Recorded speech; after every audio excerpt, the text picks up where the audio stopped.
এই দেশের মাটি, এই দেশের মানুষ আমার প্রাণের মধ্যে।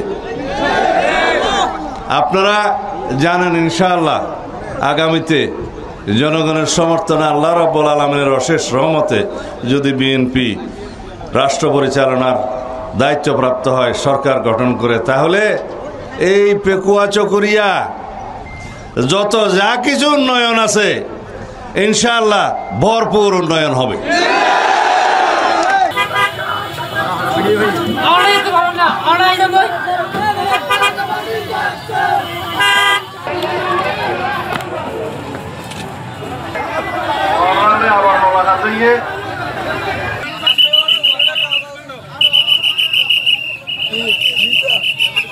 আশা করি আগামী দিনে আপনারা সুষ্ঠু সুন্দর পরিবেশে নিরপেক্ষ একটি নির্বাচনে সালাম দিতে এসেছি।